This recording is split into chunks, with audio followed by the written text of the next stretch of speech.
संवाद उपनिषद श्रृंखला में आज का विषय स्वयं का स्वयं से संप्रेषण भाग 5। मौन सकारात्मक और नकारात्मक दोनों प्रकार का होता है। अपने इष्ट देव के लिए तपस्या रूप मौन निश्चित ही निर्माण रूप में सकारात्मक होगा। क्रोध के आवेश में किया गया मौन विध्वंसकारी होने के कारण नकारात्मक ही होगा। जीवन बोलने के सहारे चलता है। सारा जीवन व्यवहार भी बोलने से ही चलता है। हम अपने मन की बात बोलकर ही अन्य तक पहुंच सकते हैं। हमारे पास मुंह है, जीभ है, इनका एक कार्य है खाना और दूसरा है बोलना। पुराने लोग कहते हैं कि जितना हम सुनते हैं और देख सकते हैं, हमें उसका आधा बोलना चाहिए। खाना भी कम खाना चाहिए, मिताहारी होना चाहिए, क्योंकि हमारे कान और आंखें दो हैं, मुंह एक ही है। देखने और जानने का अर्थ ही दर्शन और ज्ञान है। बोलने का शौक भी होता है, स्वभाव भी। ज्ञान की कमी व्यक्ति को अधिक बोलने के लिए प्रेरित करती है। जिनका मन कमजोर है, अभिव्यक्ति की शक्ति कमजोर है, उसे भी अपनी बात कहने के लिए कई तरह से बोलना पड़ता है। जैसे जैसे व्यक्ति विचारों से परिपक्व होता जाता है, उसका बोलना स्वतः ही घटता जाता है। एक स्थिति ऐसी आ जाती है जब बोलने की आवश्यकता सिमट जाती है। बिना बोले ही व्यक्ति अपनी बात पहुंचा देता है। मन की शक्ति को विकसित करके दूर बैठे व्यक्ति तक भी बात पहुंचाई जा सकती है। यह विचार संप्रेषण का कार्य आज भी टेलीपैथी के नाम से जाना जाता है।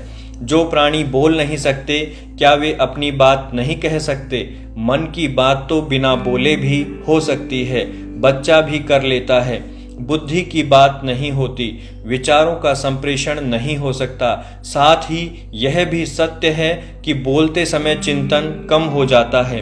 अकेला व्यक्ति बोलता नहीं है। जो अपनी बात मन से कर लेता है, वह बोलने की जरूरत महसूस नहीं करता। भाषा और चिंतन विरोध भाव में रहते हैं, एक है तो दूसरा नहीं।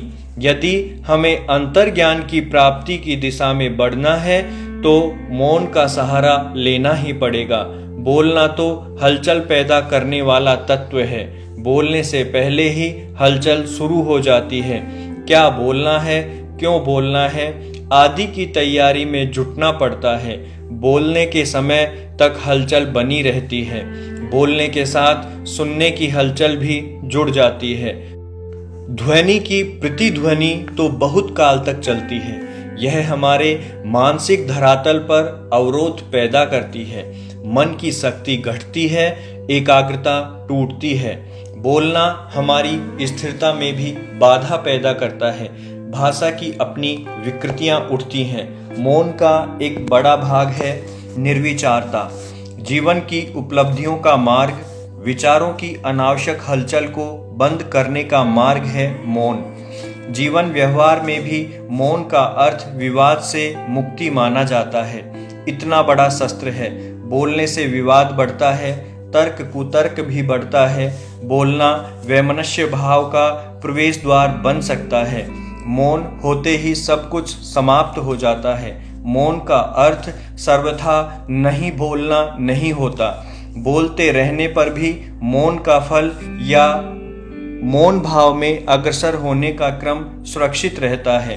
भारतीय आचार्यों ने इसका मार्ग बताया है। सच बोलो, प्रिय बोलो, अप्रिय सत्य मत बोलो, प्रिय झूठ भी मत बोलो।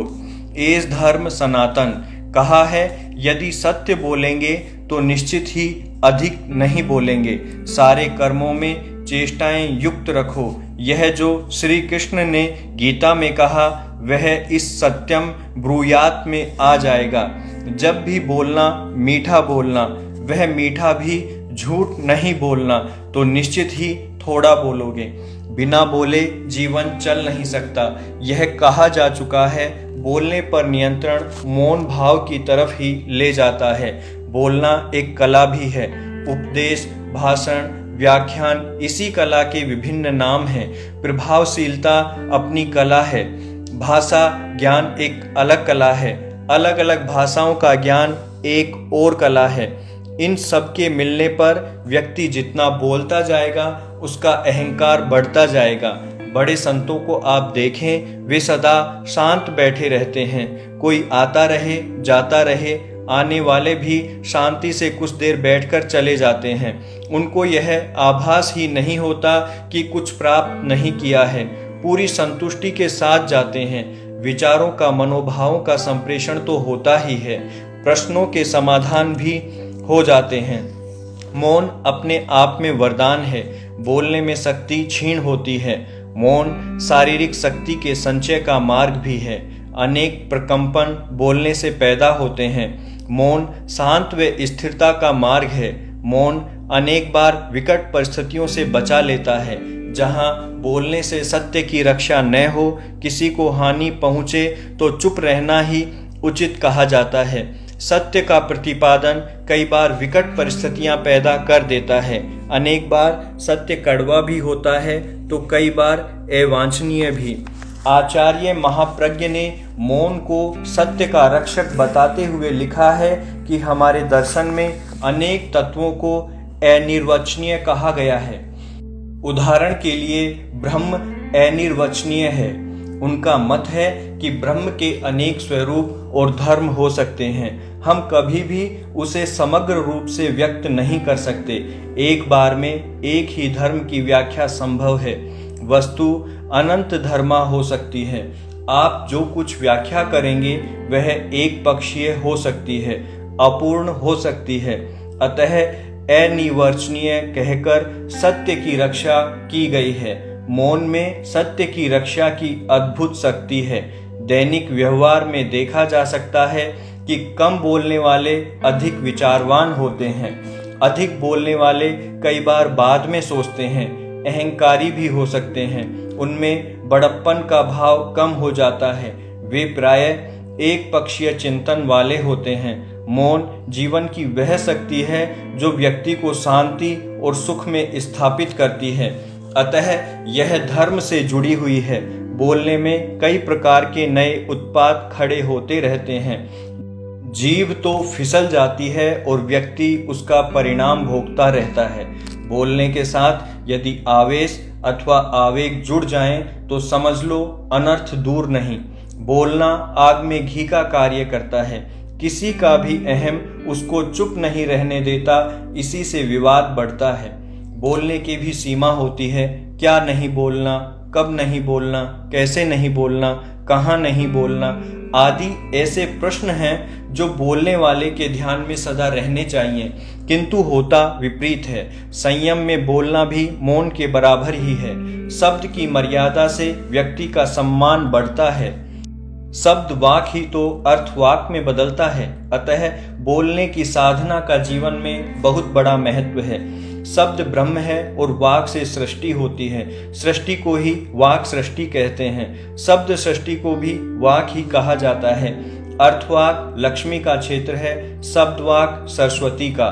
शब्द प्रयोग वाणी से होता है, वाणी को वाद कहते हैं। बोलना, उच्चारण करना, संकेत करना, वर्णन करना आदि सब वाद कहलाता है। वाद का अर्थ है संपूर्ण विभिन्नता लेकर देना। वाद शब्द के अनेक अर्थ हैं। वद से वाद बनता है। वाद से ही संवाद, विवाद, अभिवाद, परिवाद, प्रतिवाद, अपवाद, प्रवाद, उपवाद आदि शब्दों का सृजन हुआ है।